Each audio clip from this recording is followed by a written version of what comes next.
गायत्री, आजकालच्या बायका जरा नवऱ्याबरोबर वाजलं की संसार मोडायला निघतात. तू तशी आहेस का हे मला बघायचं होतं, पण तू तशी नाहीयेस. पण आजी, ही परीक्षा फारच कठीण होती. हा काकू, खरं तर ही व्रतवैकल्य म्हणजे अंधश्रद्धा नसतात हे कळलंय मला. कधीही उपास तापास व्रतवैकल्य उपासना न करणारी मी काल रात्रभर विचार करत होते की हे मी काय करते. पण पहाटेपर्यंत मी जागी होते आणि जेव्हा हा विचार करता करता माझ्या लक्षात आलं की अरे, ही व्रतवैकल्य किंवा ही उपासना करून जर विनायकांना उदंड आयुष्य मिळणार असेल, ते निरोगी राहणार असतील, दीर्घायुष्य होणार असतील, तर मी का नाही करायचं हे.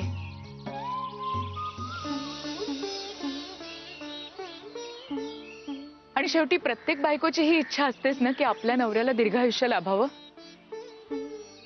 ह्या एकाच विचाराने मी हिम्मत धरून ह्या परीक्षेला तयार झाले आणि ही परीक्षा पार पाडली. खरंय तुझं गायत्री. या परीक्षेत आणखी एक गोष्ट सिद्ध झाली, ती म्हणजे आयुष्यभर पतीला साथ देण्याचं धैर्य लागतं आणि ती निष्ठा तुझ्या अंगी आहे.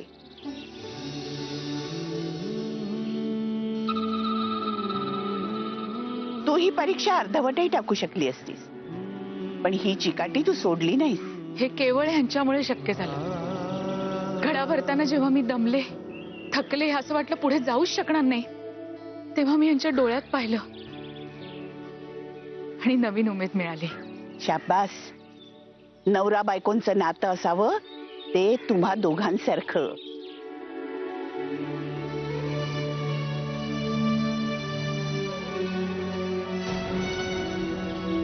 सासूबाई, मी तुमचं ऐकलंय. आता माझी एक विनंती मान्य करा. आपण हे जेवढं पाणी भरलंय ना, त्याचा शिवलिंगावर अभिषेक करण्यापेक्षा तहानलेल्या जीवांना देऊया. गोमातेत तर 33 कोटी देव असतात, नंदी बैल तर शंकराचं वाहन, आणि प्रत्येक माणसात देव असतो. म्हणून माझी एवढी विनंती मान्य करा. वा गायत्री वा. एवढा भयान दुष्काळ पडलाय, तुला याची जाण आहे. तू खरंच खरी समाजसेविका आहेस. गायत्री, मला खरंच आज तुझा अभिमान वाटतो. काकू आजी, आता तुम्हाला आईंबद्दल काय वाटतं पत्नी म्हणून? मी आज मान्य करते, गायत्री एक खरंच आदर्श पत्नी आहे.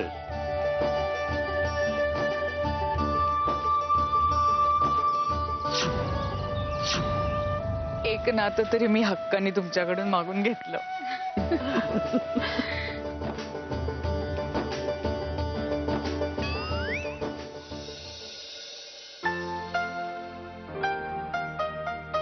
सुप्रभात. अरे सुप्रभात. बरं झालं आला तुम्ही. मी आता तुमच्यासाठी चहा घेऊन येते पटकन. थांब ग जरा. नवरा आल्याबरोबर लगेच त्याच्या दिमतीला उभं राहायचं. बस बस. सेवा करण्यासाठी नाही, सेवा वाचवण्यासाठी म्हणते. चहा आत्ताच केलाय, गरम गरम आहे. थंड होईल, परत तो गरम करायला लागेल. हे सगळं वाचावं म्हणून तुम्हाला सांगते. जरा फोन बघ ना कोणाचा. बघते. हॅलो. हो हो, विनायक रत्न पार्किंगचाच नंबर आहे. कोण बोलताय? आहेत. ते 1 मिनिट देते. कोण आहे ग? तुमचा मकरंद नावाचा कोणीतरी मित्र आहे. मक्या. ए थांब थांब थांब, 1 मिनिट 1 मिनिट. हॅलो मक्या. अरे तू काय, अरे कुठे आहेस तू? अरे किती शोधला तुला. काय हे 30 वर्ष झाली. तू आज फोन काय?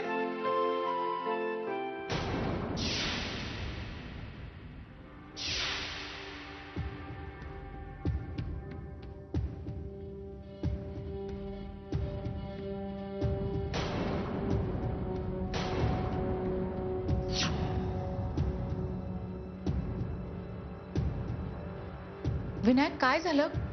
हं? काय म्हणत होते हे मकरंद? गायत्री, माझा मित्र मकरंद माझा खूप चांगला मित्र आहे ग, खूप जवळचा.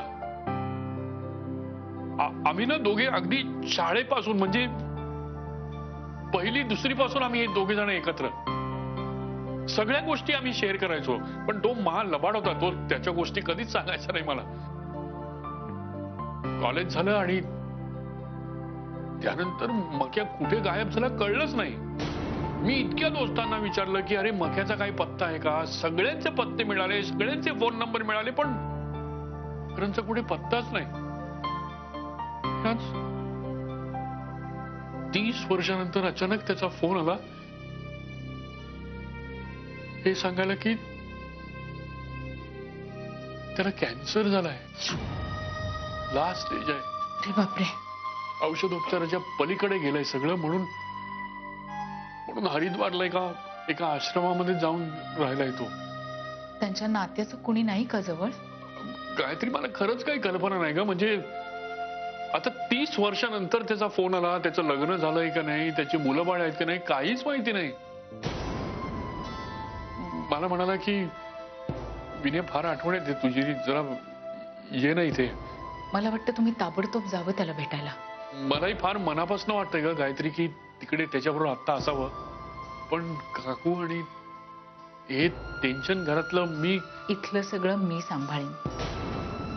तुम्ही खरंच काही काळजी करू नका. तुम्ही निघा बरं लगेच. पण गायत्री, काकूच्या ह्या परीक्षा सगळ्या मी सासूबाईंच्या परीक्षा देते, पण तुमचा मित्र तिकडे मृत्यूची परीक्षा देतोय. सासूबाईंची परीक्षा मी पास होईन हो, पण तुमच्या मित्राच्या परीक्षेचा निकाल आधीच लागलाय.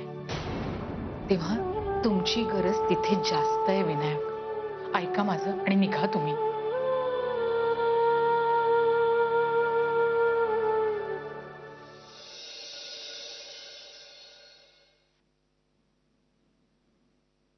आयुष्यमान भव.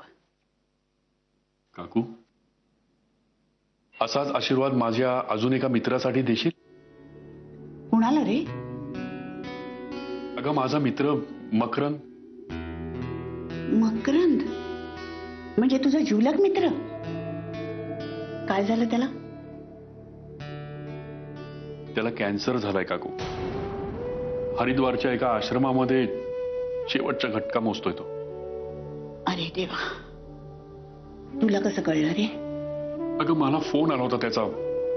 मला म्हणाला की ताबडतोब इकडे निघून ये. जा बाबा जा. शेवटच्या क्षणी केलेल्या सेवेचं पुण्य ना गंगा स्नानानं मिळतं, ना चारधाम यात्रेने मिळतं. जा, निश्चिंतपणाने जा. काकू, मला तुझी चिंता वाटते. का रे? मी जाईन, पण तू गायत्रीची अशी परीक्षा घेतली नाहीस तर? नाही, हे शक्य नाही. मी परीक्षा घेणारच. अरे, ती माझ्या परीक्षेत जेव्हा उतरली तेव्हा तुला तिचा किती अभिमान वाटला होता. माझी सगळ्याच परीक्षेत उतरली तर तू तर अभिमानाने फुलून जाशील. अगं, पण या सगळ्या परीक्षेचा तिला त्रास होतो ना. तू नसताना होणाऱ्या परीक्षेत तिला त्रास होणार नाही याची काळजी मी घेईन. पद्धत बदलेल, पण परीक्षा थांबणार नाही.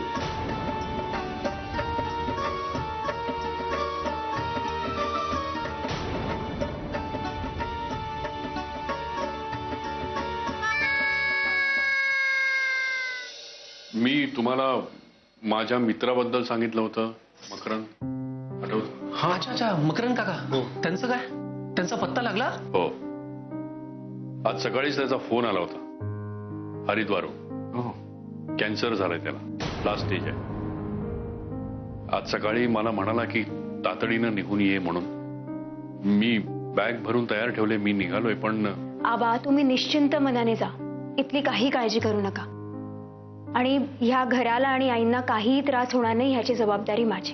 मीरा, मी तिथून किती दिवसात परत येईन मला माहित नाही, पण मी येईपर्यंत गायत्री आणि काकू या दोघींची काळजी तू घ्यायचीस. हो.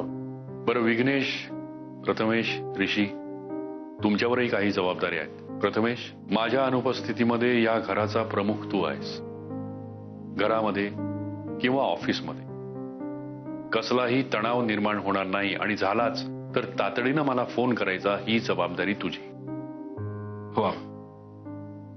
विघ्नेश, अभिलाषा आणि काश्मीरा दोघींनाही आपण चांगलंच ओळखतो. हो. काकूला काही बाई सांगून जर त्यांनी गायत्रीला त्रास देण्याचा प्रयत्न केला तर त्यापासून त्यांना रोखण्याची जबाबदारी तुझी. हो. मी आलेच. ऋषी, हो. तुला एक सांगतो, आपली काकू आहे ना, ती मनानं खूप चांगली आहे, पण तिची काही तत्व आहेत म्हणून ती अशी वागते. आबा, माझ्या लक्षात आलं तुम्हाला काय म्हणायचंय. तुम्ही नका काळजी करू. तिची जी काही शिस्त आहे ती आम्ही. त्या शिस्तीचाच जरा अतिरेक झालाय म्हणून तुला सांगतो, काकूची काळजी घे आणि तिला कोणीही दुखावणार नाही याची जबाबदारी तुझी. आबा, हा देवाचा अंगार आहे. हा तुमच्या मित्रांना नक्की द्या आणि आम्ही प्रार्थना करू की तुमचा मित्र लवकर बरा हो. असू दे, असू दे. आबा फोन करत राहा. हो, मी असू दे. चला चला चल. चला.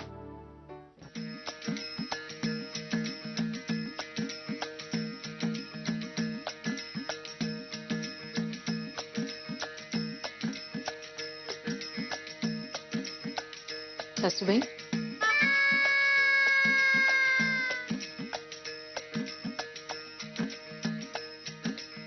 हे पोचलेत व्यवस्थित आश्रमात. आत्ताच फोन आला होता, तुम्हाला कळवावं म्हणून सांगायला आले. बरं, कळलं.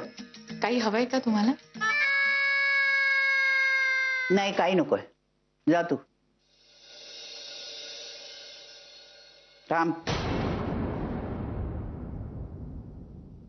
काय हवंय? गायत्री, तू एक पत्नी म्हणून स्वतःला सिद्ध केलंयस, पण आता तुला एक आई, एक सून, एक सासू म्हणून सिद्ध करायचंय. हे तुझ्या लक्षात आहे ना? हो, लक्षात आहे सासूबाई. तुम्ही सांगाल ती परीक्षा द्यायला मी तयार आहे. एवढा आत्मविश्वास? हो, आत्मविश्वास अशासाठी कारण ही सगळी नाती मी मनापासून मानते आणि जपते. असं तुला वाटतं, पण आपण स्वतःला आदर्श मानत असतो असं समोरच्या व्यक्तीला वाटलं पाहिजे ना? सांगा सासूबाई, मी कुठलेही कष्ट घ्यायला तयार आहे. तुझ्या कष्टाची आणि त्यागाची परीक्षा मी घेतली आहे. आता तुझ्यातल्या आईची परीक्षा आहे.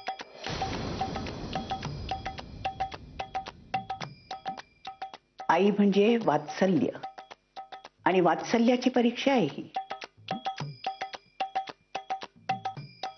बोला, काय करू मी? तू काहीच करायचं नाही. करायचं ते प्रथमेश, विघ्नेश आणि ऋषीने. परीक्षेपूर्वी त्या तिघांनाही मी एक एकट्यांना भेटेन आणि मगच या परीक्षेला सुरुवात होईल. ठीक आहे.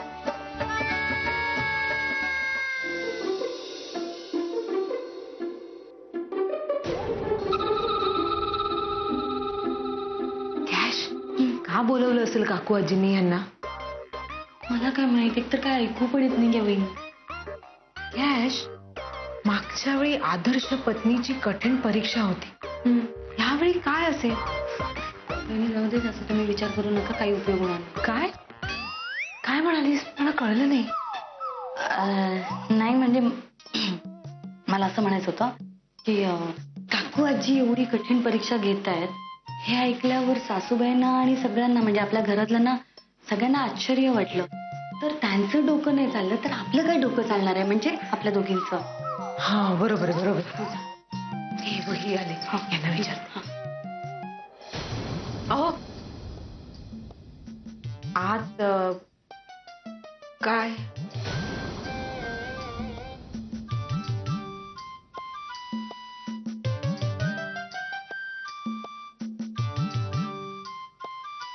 अरे विघ्नेश,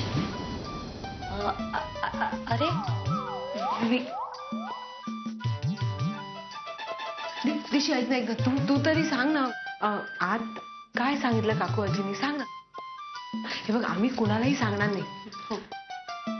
सांग ना. अरे ऋषी सांग ना. असं काय नाही.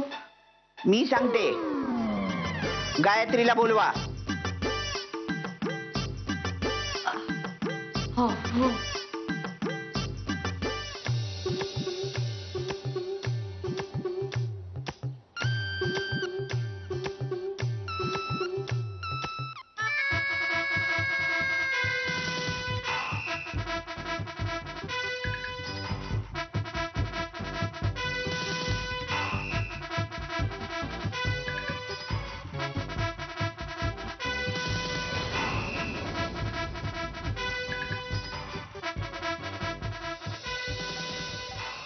गायत्री, तू विचारलं होतंस स्वतःला आदर्श माता म्हणून सिद्ध करण्यासाठी काय करावं लागेल. हं. तुला काहीही करावं लागणार नाही.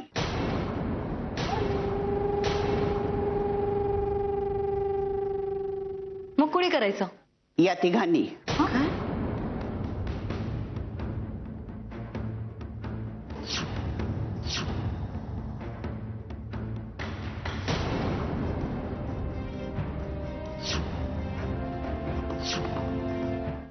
काय? यांनी? म्हणजे मला कळलं नाही. परीक्षा अगदी साधी आहे. या तिघांनी एक एक पत्र लिहून द्यायचंय आईबद्दल. पत्र?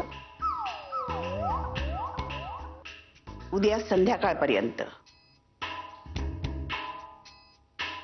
ही कोणती परीक्षा आहे? या पत्रात त्यांनी आईबद्दलचे विचार लिहायचे आहेत. पण एक, या पत्राच्या खाली त्यांनी कुणीही आपापली नावं लिहायची नाहीत. आणि ती पत्र तू वाचायची आहेस. आणि कोणता लेख कुणी लिहिलाय हे अचूक ओळखायचंयस.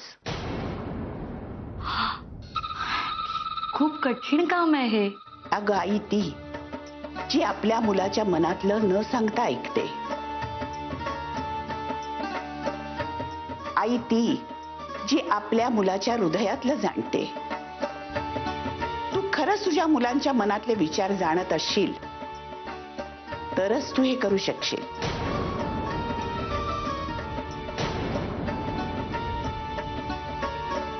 अन्यथा नाही. मग तू करशील?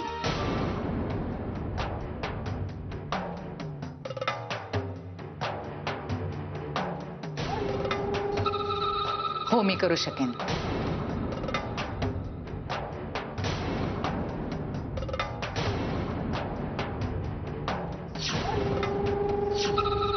गायत्री, गेल्या वेळेची परीक्षा फार सोपी होती.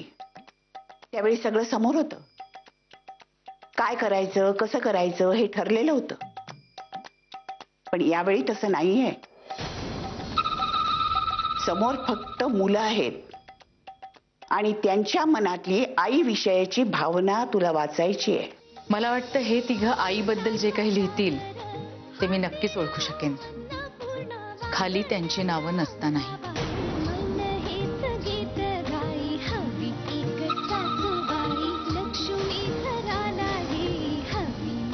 ठरलं तर मग ही परीक्षा होणार. पण या परीक्षेत गैरप्रकार होण्याची शक्यता आहे. तुम्ही एकमेकांना सूचित करू शकता. म्हणून तुमच्यावर लक्ष ठेवण्यासाठी मी काशी आणि अभिलाषा यांची नेमणूक करते.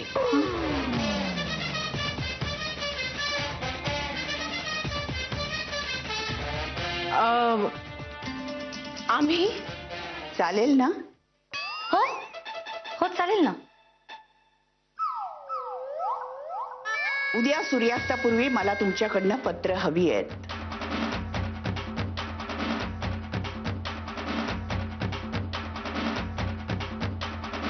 नाही आयची संधी चालून आली.